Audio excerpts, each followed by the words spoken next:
에베소서 3장 10절에서 13절까지의 말씀 읽겠습니다. 이는 이제 교회로 말미암아 하늘에 있는 통치자들과 권세들에게 하나님의 각종 지혜를 알게 하려 하심이니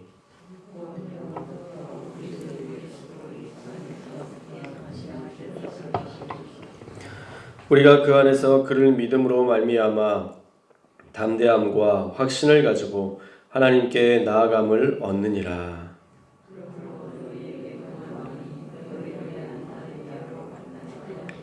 낙심하지 말라. 이는 너희의 영광이니라. 아멘. 오늘은 교회를 통해 이루실 일이라는 제목의 말씀을 나누려고 합니다. 사도 바울은요, 오늘 말씀에서 교회를 통해 이루실 일이 무엇인지 분명하게 말씀해 주고 계세요. 먼저 우리가 9절 말씀에서 살펴봐야 되는 것이 무엇이냐면 감추었던 비밀의 경륜을 드러내셨다라고 얘기했었죠. 그 비밀이 무엇이냐? 바로 예수 그리스도였습니다. 예수 그리스도, 그분, 그 복음을 예수님이 하나님께서 예수님을 통해서 감춰 두었던 것이죠. 그러나 이제는 그 비밀이 세상에 폭로되면서 이제 교회를 통해 어떤 일이 나타나게 되는데 어떤 일을 나타나게 하시느냐? 그것은 10절에 보니까 교회를 통해서 풍성한 하나님의 지혜를 하늘에 있는 통치자들과 권세들에게 알게 하셨다라는 것입니다. 하늘에 속한, 하늘에 있는 통치자와 권세자들. 더 쉽게 이야기하면 천사들과 또 타락한 천사, 사탄들에게도 하나님이 얼마나 풍성한 지혜로 세상을 구원하셨는지 비로소 그들 모두에게 알게 하셨다는 것이죠. 우리가 가끔 영화를 보면요, 악당들이 자기가 계획한 그 모든 것들 때문에 주인공이 위기에 빠지는 것을 보면서 비열한 웃음을 짓습니다. 넌 날 이길 수 없어. 비열한 웃음을 짓죠. 그때 오히려 주인공이 뭐라고 해요? 과연 그럴까? 그러면서 완전히 반전이 이루어지죠. 그 악당이 한 것보다 더 앞서서 뭔가를 준비해서 악당이 계획했던 모든 것들이 다 숲으로 돌아가게 만드는 내용들을 우리가 영화에서 가끔 보았을 것입니다. 사단도 마찬가지죠. 하나님의 아들 예수 그리스도가 이 땅 가운데 온 것, 그것 때문에 그러면 우리가 예수 그리스도만 죽이면 하나님의 놀라운 일들이 다 폐하여지겠구나 라고 생각했는데 그렇지 않았다는 것이죠. 오히려 그들이 예수 그리스도를 십자가에 못 박음으로 인간의 구원이 완성된 것입니다. 그제서야 천사들과 사탄들에게도 하나님의 비밀이 알려졌고 천사들은 하나님의 위대하신 사랑과 그 놀라운 계획을 찬양하게 되었고 사탄은 그 지혜에 탄복하며 그 권위에 순종하는 일들이 교회를 통해서 이제 알려지게 되었다라는 것이죠. 그래서 사단은 더 이상 교회를 공격하지 못하는 큰 올무에 매이게 되었습니다. 교회는 이미 그리스도의 피값으로 치워진, 그리스도의 피값으로 사신 모든 하나님의 권세와 능력을 회복시킨 그런 예수님을 머리로 한 지체로 살아가기 때문에 그리스도의 피값으로 치워진 우리를 사단이 어떻게 할 수 없다는 것이죠. 이런 풍성한 지혜를 교회를 통해서 세상에 그리고 만물에게 하늘의 권세자들에게도 다 알려지게 하셨다라는 것입니다. 결국은 뭐냐? 교회를 통해서 하나님께서 이루시고자 하는 위대한 역사들을 교회를 통해서 또 전하게 하신다는 거예요. 정말 하늘의 천사들에게만 전해주고 끝나는 게 아니라 이 모든 일들이, 이 모든 구원의 역사들이 예수 그리스도를 통해서 이제 완성되었다라는 것을 천사들이나 권세자들이 안다면, 사단이 알게 된다면 우리가 그걸로 만족하는 게 아니잖아요. 이제 그거는 그 위대한 역사들을 이 땅 가운데 사람들에게 전해야 되는 것. 이것까지가 우리가 해야 될 역할이다라는 것이죠. 그리고 이 모든 것은 11절에 보면 영원 전부터 계획된 것이다 라고 얘기하고 있어요. 그러니까 하나님이 이미 아담이 타락한 순간부터 하나님의 형상을 회복하기 위한 프로젝트를 진행하시면서 모든 것을 다 보신 후에 안 되면 마지막 카드로 예수 그리스도를 통한 완벽한 구원을 이루시리라는 그 계획까지 우리 하나님은 다 세우셨다라는 것이죠. 인간을 포기하지 않으신 거예요. 우리 같은 사람은 인간을 포기하는 게 훨씬 쉽다고 생각하거든요. 저 같은 사람도 제가 설교 시간에 자주 얘기하잖아요. 아담이랑 하와가 딱 선악과 먹고 딱 범죄했을 때 그때 이 사람들 그냥 쥐도새도 모르게 없애버리고 새로운 인류를 만들면 아무도 몰라요. 소문 날 일도 없어요. 이 두 사람밖에 없었는데 이 사람만 그냥 해치우면 새로운 인류를 만들면 소문 날 것도 없고 하나님이 이러셨네 저러셨네 뭐 얘기될 것도 없어요. 얼마나 쉬워요. 제일 쉬운 방법이죠. 그런데 그렇지 않으셨다는 거예요. 하나님은 그 아담과 하와를 통해서 처음 그들을 창조하실 때에 그냥 심심해서 한번 빚어볼까? 만들어볼까? 내가 숨 줘서 생명 있을 수 있도록 해줄까? 그냥 그러고 끝낸 게 아니라는 거예요. 그 안에 하나님의 마음 안에 어떤 마음이 있었느냐? 아버지의 마음이 있었고 어머니의 마음이 그 안에 있었기 때문에 그 자녀를 끝까지 포기하지 않고 그를 통해서 하나님께서 구원하시고자 하는 위대한 일들을 이루셨다라는 거예요. 그러면 노아의 홍수는 왜 그렇게 하셨어요? 우리가 계속 심판에 대해서 살펴보지만 심판은 그의 인간의 죄악에 관영함, 그 죄가 가득 찬 곳으로 말미암아 당하게 되는 것이지 그 심판을 하신 분에 대해서만 우리가 주목하면 우리의 인생이나 우리의 삶에 어떤 성장이 이루어질 수 없어요. 이 땅 가운데 그런 모든 심판은 인간의 죄악 때문이에요. 인간의 죄악이 관영했기 때문에 가나안 땅이 정복되는 것도 그 가나안 땅에 있는 모든 사람들이 타락했기 때문에 이스라엘을 심판의 도구로 쓰신 것이고 결국은 바벨론을 통해서 이 땅의 모든 나라를 점령하게 하신 것도 그 땅의 모든 죄악 때문에 하나님께서 바벨론을 들어서 심판하실 수밖에 없는 그런 상황들로 나아가게 된 것이죠. 그러나 결국은 하나님의 형상을 회복하기를 원하시는 거예요. 하나님은 하나님의 형상을 회복하기를 위하여서 예수 그리스도를 보내려는 그 마지막 카드를 준비하셨다라는 것이죠. 그러나 다 해보게 하세요. 인간의 노력과 애씀으로 모든 것을 해보려고 하게 만드세요. 자, 바벨론 탑을 세우죠. 바벨론을 세우면서 뭐라고 해요? 우리가 하나님처럼 되죠. 하나님처럼 되려고 높이 있으면 하나님처럼 될 거라고 착각해요. 그러나 그렇지 않죠. 롯데타워 같이 높이 세워도 그것으로는 하나님처럼 될 수가 없어요. 그런 헛된 노력들을 해보게 하시는 거예요. 그러나 하나씩 인간의 노력과 애씀으로는 아무것도 되지 않는다는 것을 결국 다 알게 하세요. 하나님 왜 바벨론을 상대로 해서 애굽을 의지해봤고 아수르를 의지해봤지만 그거 다 헛된 거잖아요. 바벨론을 의지했던 사람들도 다 헛된 거예요. 결국은 하나님을 의지하는 자만 살아남는다. 이게 성경에 계속 이어지는 하나의 맥락. 그 모든 하나님의 그 역사하심의 그런 일들이 그렇게 이루어지고 있습니다. 결국에는 구원의 완성이신 예수 그리스도를 통해서만 구원할 수밖에 없다라는 것이 너무 분명해졌을 때 예수님께서 이 땅 가운데 오신 것이죠.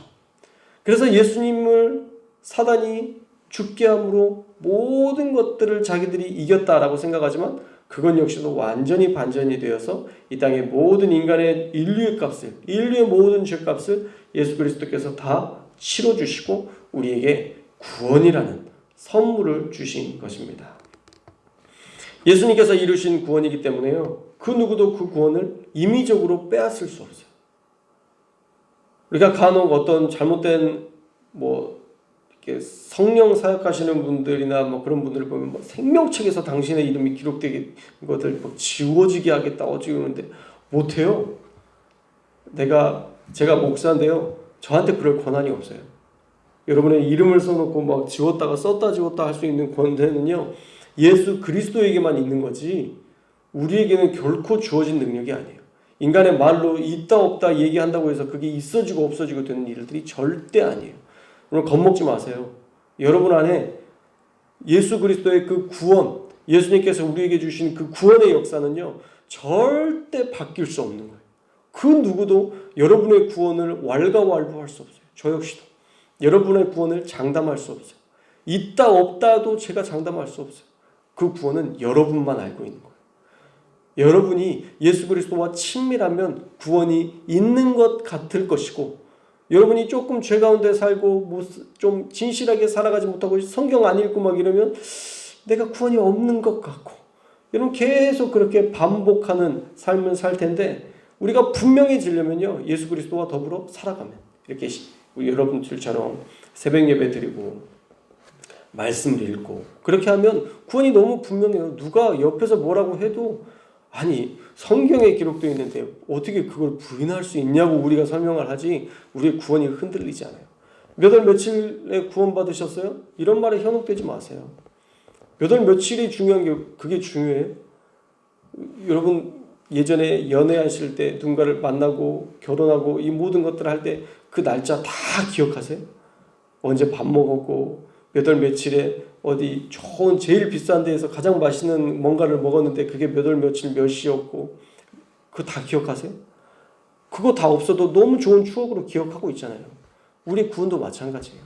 우리 구원도 몇 월 며칠이 중요한 게 아니라 우리 안에 예수 그리스도를 향한 온전한 고백이 있으면 그거면 되는 거예요. 그러면 그 구원, 절대 누구도 흔들 수 없는 하나님이 우리를 향한 온전한 구원이 이미 우리에게 성취된 것으로 믿으시면 됩니다.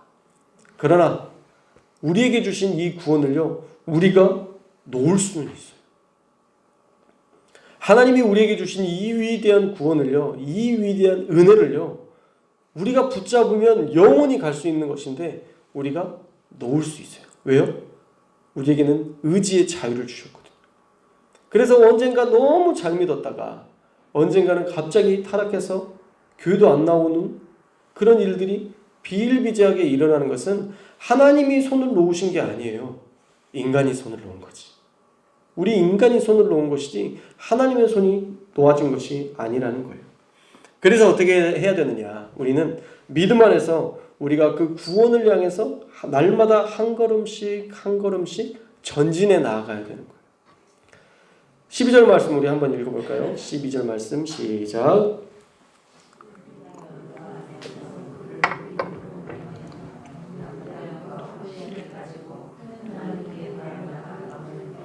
자, 교회가 어떻게 살아야 되는지가 나오죠. 먼저 우리가 그 안에서, 예수 그리스도 안에서 살아야 돼요. 말씀 안에서 살아야 돼요. 성령 안에서 살아야 돼요. 또 하나, 그를 믿음으로, 우리가 믿음을 가지고 살아야 돼요. 어제도 어떤 목사님들과 한참 그런 이야기들을 나눴어요. 어떻게 치유의 역사들이 일어나느냐, 어떤 은사가 나타나는 것들이 어떤 절차에 의해서 이런 것들이 이루어지느냐 막 이야기하면서 목사님들의 딜레마가 있어요. 딜레마가 뭐냐면, 우리가 손을 얹고 기도할 때 하나님께서 치유하시는 그런 역사들이 그냥 눈에 띄게 빡 나타나면 좋겠는데, 그리고 성도들도 빨리 기도받고 이따 병원 가야지, 이런 마음을 가지고 받는다는 거예요. 그러니까 목회자도 어차피 병원 갈 거 왜 안수를 해야 되지? 이런 실제적인 고민들을 했고, 또 성도들도 기도 받으면서도 우리 목사님한테 나을 거라는 기대감은 없어요. 우리나 목사님한테 나을 거라는 기대감은 없고, 그냥 어떻든 기도 받으면 안 받는 것보다는 나으니까 보통 일반적인 교회가 그렇게 신앙생활을 할 때가 참 많아요. 그러나 오늘 말씀에 보면 뭐래요? 그를 믿음으로 우리가 가져야 될 게 뭐예요? 담대함과 확신이에요. 담대함과 확신이에요. 앞에 세워진 목사님이 그냥 형식적으로 기도해 주는 분으로 여기면 여러분들은 평생 신유의 은사나 또 하나님이 말씀하실 때마다 나타난 어떤 성령의 역사들 경험하기 어려울 거예요. 제가 그런 능력이 있다고 말하는 게 아니라 저는 그냥 통로라니까요. 저는 늘 통로라고 얘기하잖아요.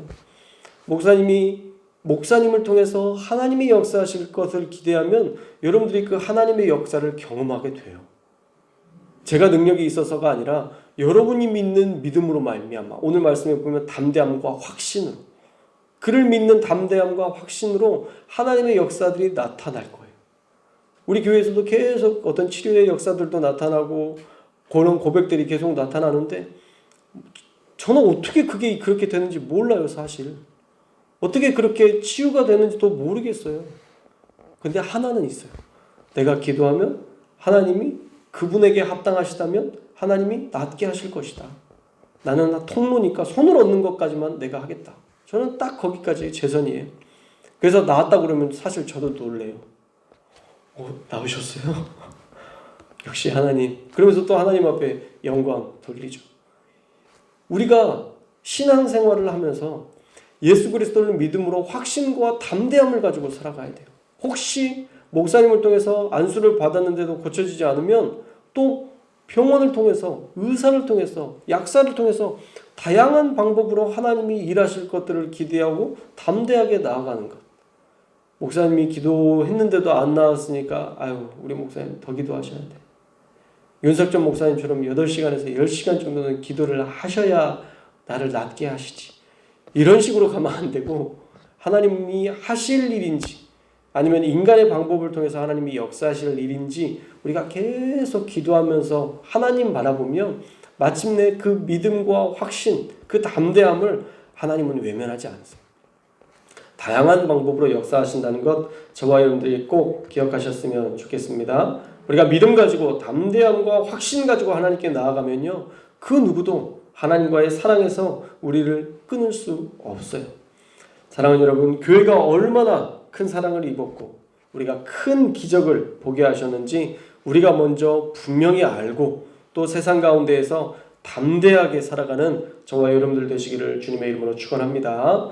그리고 하늘의 통치자들에게도 이런 지혜를 전하는 도구로 우리를 쓰신다면 우리는 이 땅에서도, 이 땅에 있는 모든 통치자들 또 어떠한 사람들에게라도 그 비밀을 알게 하는 자로, 복음을 전하는 교회로 우리가 살아야 할 줄 믿습니다.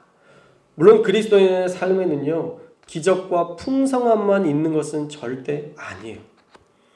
우리가 예수님이 주시는 귀한 꿀, 귀한 어떤 재정적인 것들을 채워주시는 그런 풍성함 때문에 주님을 따른다면 그건 잘못된, 우리의 먼저 시작이 잘못된 거예요.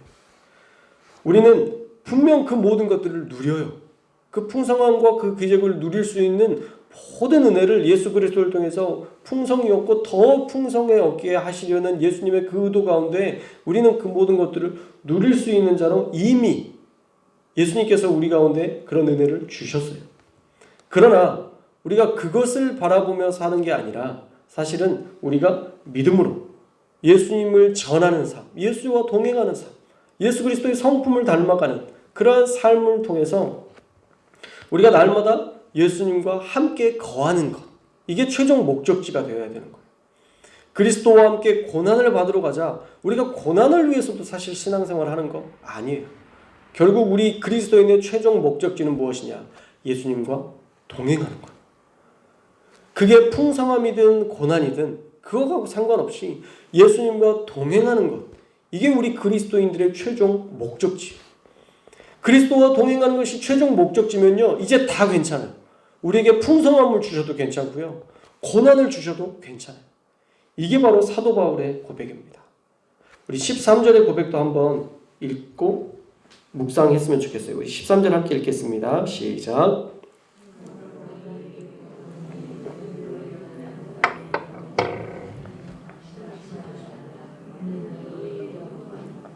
아멘. 자, 바울은요, 예수님과 동행하는 것은 가장 큰 기쁨이었어요. 그래서 그가, 우리가 성경 통독을 쭉 해봤지만 그가 물질에 있어서 부족함이 있었느냐? 그렇지 않아요. 나는 오해도 받았죠. 성경에 읽어보면 오해도 받았어요. 그가 뭐 연보를 걷어서 또 예루살렘의 어려운 교회를 돕기도 하고 막 그러니까 사람들이 오해하는 거예요. 저 사람 약간 조심해야 되는 거 아니냐. 오해도 하고 다양한 말들도 있고 그랬는데 그걸 신경 쓰지 않아요. 나 풍성하다. 나는 넘치도록 하나님이 부어주셔서 난 넘치도록 가진 것을 가지고 살아가고 있다. 난 절대 그런 거에 관심 갖지 않는다. 정말 그 사람들을 돕는 일에 온전하게 사역하고 또 고난이든 풍성함이든 거기에 연연하지 않아요. 풍성하면 많이 도울 수 있어서 좋고 내가 고난 가운데 있으면 이 고난을 통해서 더 깊은 하나님을 만날 수 있으니까 좋고 사도 바울은 이래도 좋고 저래도 좋아서 그가 결국 일체에 자족하는 비결을 배웠다 말씀하잖아요. 풍성함도 상관없고 다 괜찮아요. 뭐가 제일 중요해요? 예수 그리스도와 동행하는 것. 그분이 나와 함께하는 이 귀한 은혜를 누리기 위해서 몸부림쳤지 다른 것에 연연하지 않았다라는 것이죠. 그래서 사도 바울이 오늘 고백에서도 그러잖아요. 13절에서도 내가 당하는 여러 환난에 대해서 낙심하지 말아라. 이는 너희의 영광이니라. 영광이래요. 바울 스스로도 이게 부끄럽지 않았어요. 자기가 감옥에 갇히고 고난당하고 태형을 당해서 막 맞고 그래도 그게 자기에게도 부끄럽지 않았어요. 그런데 이게 너희에게도 부끄러움이 되지 않았으면 좋겠다라고 말씀하는 거죠. 에베소 교회도 내 고통당하는 이 환난에 대해서 낙심하지 말래요. 그거 낙심할 거 아니라는 거죠. 오히려 이것은 영광스러운 일이라는 거예요. 이게 너희를 위한 나의 영광이기도 하고 이것을 너희가 영광으로 여기기도 해야 된다라고 말씀하는 것이 13절의 말씀인 것입니다. 그래서 사도 바울이 정말 말씀하고 싶었던 것은 너희도 복음을 전하다가 고난당해도 그거 부끄럽게 생각하지 말고 영광으로 여겨라 라는 권면인 것이죠. 우리는 분명 영광도 약속받았지만 사실 고난도 있습니다. 그러나 그 고난도 하나님은 우리가 하나님을 더 깊이 경험하게 하는 귀한 도구로 쓰시는 줄 믿습니다. 사도 바울처럼요. 그러므로 영광도 고난도 우리가 감사함으로 받아서 하나님께 귀하게 쓰임받는 교회, 또 이미 천사와 사탄들까지도 이 놀라운 구원 계획 때문에 모두가 깜짝 놀랄 만한 이 놀라운 비밀을 그들에게 교회를 통해서 알려졌다면 우리가 이제 그 놀라운 비밀을 우리만 알고 끝날 게 아니라 이 땅의 모든 사람들에게 전하는 것, 이것이 우리의 해야 될 귀한 사명임을 꼭 기억하셔서 하나님의 풍성함을 전하는 교회, 하나님의 영광을 전하는 교회 될 수 있기를 주님의 이름으로 축원합니다.